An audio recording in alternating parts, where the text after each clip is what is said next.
Amigos, welcome back to lesson number 15. Now we're going to look at a very powerful business tool, which can also be used for every area of our life. Some of you might already have experience with it, maybe some not so much, but for me, this is one of the most powerful business tools that exist all over the world. Now, of course, the problem-solving process, of course, is also very powerful. That is like with our left hand, we can solve problems. But with the right hand, we have the SWOT analysis. So let's look at what is meant with the SWOT analysis. So the word SWOT, it's an abbreviation of the first letter of 4 English words. S from strength, W weaknesses, O opportunities, and T for threats. So if you look at these 4 pictures here, you could see here we are analyzing what is our strength, what are our superpowers, where are we successful, where do we do good. Everybody has certain strength. And the next one, the weaknesses, the weak link. Where does the chain break? Everybody has certain weaknesses, either in their mindset, or in their hard skills, or in their soft skills. Everybody has it. Then we come to the opportunities. Where can we become a champion? Where can we grow? Where can we find things that material opportunities, non-material opportunities, etc. And finally, the threats. There are basically 2 types of threats. There's external threats. This can be like the pandemic we had, or conflicts around the world, political threats, etc., etc. They are external threats. Then we have the internal threats. Now, what could they be? Our weaknesses, our problems, our inability to solve problems. Because if you have a problem and you don't solve it, it could be a threat in the future with our health or relationships, etc. So how do we work with this SWOT analysis? Usually, people are using a SWOT analysis for their business. So let's say I'm going to do a SWOT analysis of my business, my, let's say, training company that we have here. So first of all, we look at what are our strengths. Where are we successful? Where do we feel good? Where are we proud? Where do the clients say, wow, this was very cool, etc. So I will have to write down, for example, what are the strengths of the golden key of teamwork for this course you're doing here now. So this is very practical, easy to do, structured with lessons, with workbooks, assignments, etc. There's certain strength in it. So it really helps people to improve their or strengthening their mindset and developing their soft skills. Weaknesses, which is different. Maybe, what if I'm a bit lazy? I want the easy way. Maybe I have certain weaknesses in the health, etc. So write down here all the weaknesses, where we're not successful, what do we not like to do, where do we do mistakes, etc. That's the weaknesses. Then opportunities. So what are the opportunities? There are enormous opportunities in the world. Like we spoke in one of the earlier lessons, that we're living in a world full of opportunities, material opportunities and non-material opportunities. There are just so many of them. But you need to have a list of all these opportunities. They can be personal opportunities, business opportunities, etc. And then the threats. Again here, write down all the dangers you are facing. They can be threats right now, or it could be threats in the future. So like we said earlier, this can be pandemic types of threats, illnesses people have, etc. Political threats or conflicts going on, which can cause turbulence in the market, etc. Companies could be economic problems, so that the market is in economic difficulties, which is a threat, etc. And I'm sure you have experienced lots of threats in your life before. Like I have seen so many problems in the world in my life. And what we need to do, like when we are a fighter, we have to be always ready. We have to be ready by constantly improving our strength. Where do we want to be stronger? And we need to constantly deal with our weaknesses. Are there some weaknesses who can become threats in the future? So if we improve our strength and minimize our weaknesses, now we are ready, first of all, to deal with opportunities that are coming. Because what if you're not ready? What if somebody, for example, come to me and say, oh, Michael, that's this amazing opportunity. We want to give you a job. You can do your training in Japan, and we will give you $1 million, but you have to do it in Japanese this month. I go, well, that's an amazing opportunity to go and train people for $1 million, but this month, because I don't speak Japanese, etc. So I was not ready for this specific opportunity because I don't have strength in speaking Japanese. Now, but what about other soft skills? Now, what if there's a potential customer, but you need to be a very strong salesperson to convince him to work with your company, etc. So you talk to this opportunity, but you're not strong enough to overcome the problems or barriers to actually get the deal. And second, by being very strong with very few weaknesses or weaklings, now you're more ready to deal with the threats. Whatever economic or conflicts, this and that, but you want to be strong and smart. So, as we said previously, the law of the jungle, only the strongest and the smartest will survive. So we want to work on ourselves, our team, our company, our family, that we become really, really strong and very, very smart in dealing with whatever things is happening. So this is the first step. Write everything down so now you understand these 4 areas. In part number 2, now we're going to the SWOT strategy. So here it's a very interesting one. So you have the list of your different strengths, and here you now make a strategy. Which strengths do I need to improve on? Are there some strengths you say, oh, if I improve on this? So, for example, today, you need to become a computer specialist. You gotta learn how to work with a computer. A computer is just, for me, the main tool in my life that you can use for business, for everything. Internet, communications, etc. And now with the whole AI development, etc. So we need to develop strength in that area. And then we need to have a strategy to overcome weaknesses. What if a person is lazy or physically not so strong or physically not so energetic? So we need a strategy. How do we deal with this weakness? Because to be successful, we need to be a fighter, ready for everything. For me, this has been one of my strengths from a certain point in my life.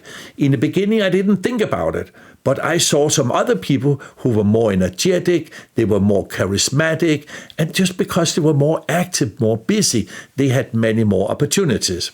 So realize what are your weaknesses or weak links in the chain. And then a strategy to grab opportunities. Even this course you're doing right now of the golden key of teamwork, what opportunities do you find here? Now it's up to you, because I can't do the training for you. The same, I cannot do fitness for you. Because if I do fitness, I become better, but not you.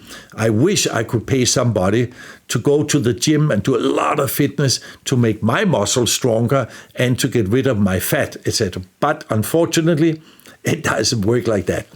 So what opportunities did you get here in this training?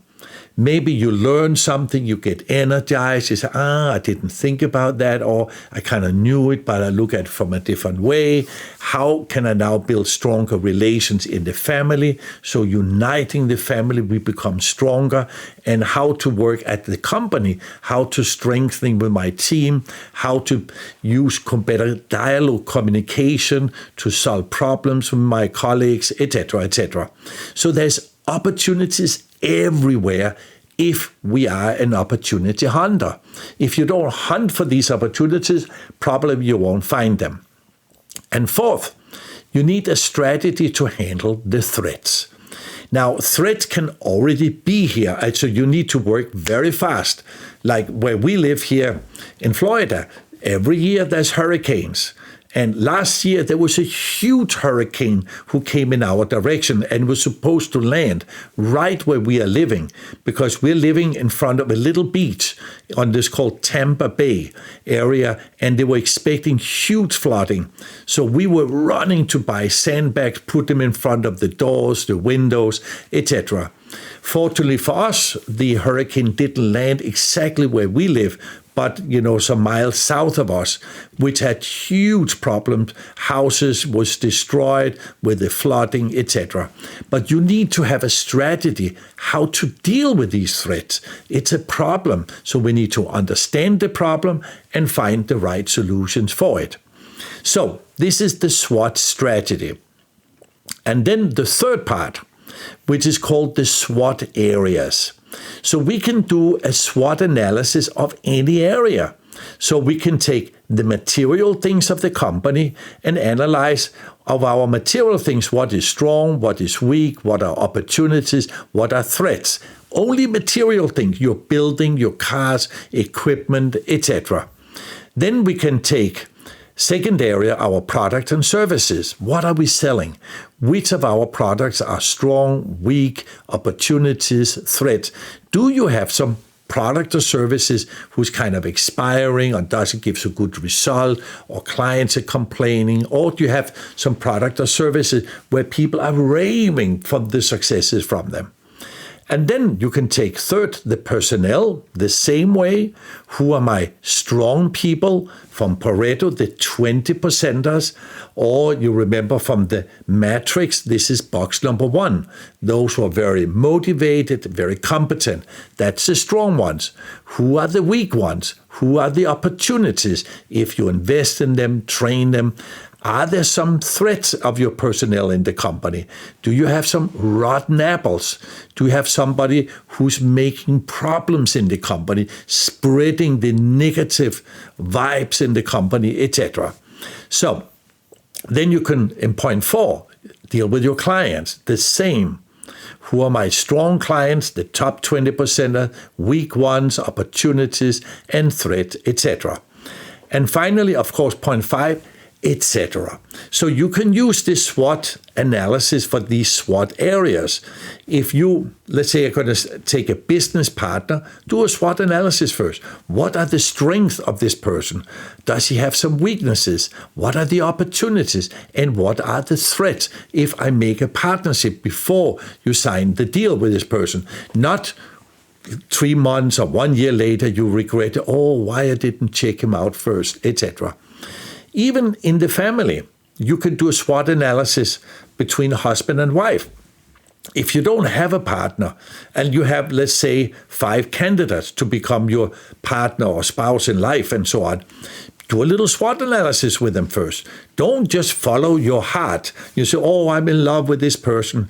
Because at some point, maybe love is a little bit less, and now you got to live with the SWOT analysis of this person, with what is his strengths, weaknesses, opportunities, and threats, and so on. With your children, do a SWOT analysis with them. Find out what are their strengths, what are their weaknesses, which opportunities do they have, and what threats do they have. Because regarding education, of course, you want to develop strength in an area where there are opportunities. Because if somebody now want to develop strength in an area where there's no opportunities, then of course you have spent all this time and energy, etc. And here we need, of course, to look at what is commercial and what is like hobbies and interest and so on. So if you want to play violin, for example, and you love playing violin, but it's not a commercial, maybe good activity because there's not a lot of opportunities, maybe because you are not a master or will never become a master in violin, but you love it, then make it to your hobby. But then look at commercially, my professional activities, what should it be? So here, look at all possible areas and so on. And the fourth part, now the SWOT process itself. So this is a very important part here. So step number 1, take up your template, your SWOT template, and write down my observation or your observation. Write down how you see it in the different areas. Step 2, brainstorm with other people. What do they see? So as an example, let's say you're doing a SWOT analysis of your company. So you write down yourself what is the strength, the weakness, opportunity, and threats of the company. Then you ask your team, what strengths do they see in the company? What weaknesses, what opportunities, and what threats? Now imagine for a moment that if you really do that, you get all this information. And now you can go to step 3. You analyze what your observation, what are other people's observation, and now you can go to step 4. Now you can make much more intelligent decisions and plans, etc., because it's based on what is happening, not just some emotional opinion of somebody or assumptions what they want to do. Because very often people make wrong choices, wrong decisions. They go in the wrong direction. Time is wasted, energy is wasted, money, resources. Maybe you end up in conflict situations. If you look at your life, how often have you made the wrong decisions about things and you later on regretted it? Now, and I don't mean we can avoid all of this, but what if by doing a SWOT analysis first, a proper SWOT, before you made it, maybe you could have prevented some of the difficulties or problems you are getting in your life. So think about it. So there is no limit to how you can use the SWOT analysis. It can be used for any activity of life, anything. The only barrier is internally in your own creativity. In the family, with your children, if you have somebody who has problems in life, say, okay, let's do a SWOT analysis. It's a tool. Or let's do the problem-solving process. It's a tool. Be curious, ask them good questions, etc. All right, amigos. So you can see I am quite passionate about the SWOT analysis. My wife and I, we're doing it all the time. First, I do a SWOT of me. Then, as my wife, I do a SWOT of her. Then we do our marriage SWOT. And then we do our business SWOT analysis. And we do it on a regular basis. So we're all the time progressing, looking at things. We have less stress. We know where we are going. You're more proactive. You understand the problems and difficulties before they come. So we have less stress. And in this way, better enjoy life. All right. So for the assignments. So assignment number 1, do a company SWOT analysis.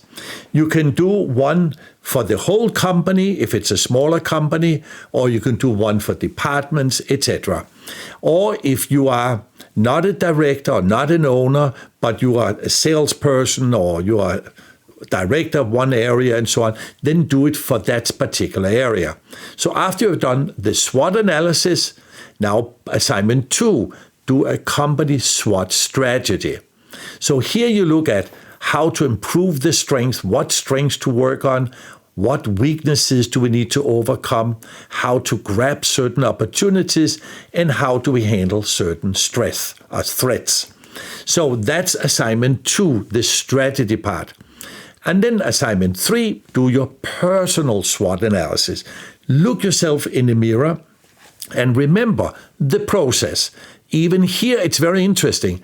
Write down your own observation, how you see yourself in these 4 areas. And then ask other people, how do they see you?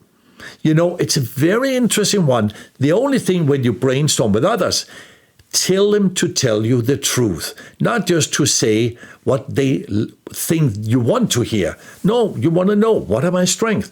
What are my weaknesses? What opportunities do I have? And what threats do I have? Please put the cards on the table so we can look at it as it really is. So this is your personal SWOT analysis. And then assignment 4, do a personal SWOT strategy. Now, after you now understand these 4 areas, so what strengths do you need to improve on? what weaknesses you want to overcome, what opportunities are laying there waiting for you, and what threats are out there that you need to deal with. So you are always ready. So here the key point is we always want to know where we're at, what's going to happen, what is the situation around us, so we are not caught with big surprises. We are ready for it because we are in a jungle. And if you walk in the jungle, like in the real jungle, you don't want sleeping through the jungle. There's going to be dangerous animals. And they say, wow, there's a person. It looks like some nice meat. There could be a hungry tiger. You cannot argue with a hungry tiger and say to him, oh, listen, I'm a nice person. I want to have a long life. Please don't eat me. I want to live. The tiger, he doesn't think like that. For for him, you're just a meal. The same when you go swimming in the river to wash. What if there's a crocodile or piranhas, etc.? It's brutal out there. What if there are cannibals out there? They go, wow, they love to eat human meat. It's terrible. It's brutal. But if you read the news today, turn on your TV, life out there, it is brutal. It's tough. It's extreme. But it doesn't mean we cannot be successful in the jungle. But you need to develop yourself. You need to grow to become mentally strong and become very smart with your skills, your hard skills, your soft skills, so you're ready to deal with all of this. And one specific tool, it is the SWOT analysis. And the final word here is very often before you set your goals and plans, then write down a SWOT analysis so you understand where you're at, where you're coming from, so you can put the goals into the future. All right, amigos, this is the very, very powerful tool together with the problem-solving process. All right, do it, and I look forward to see you in the next lesson.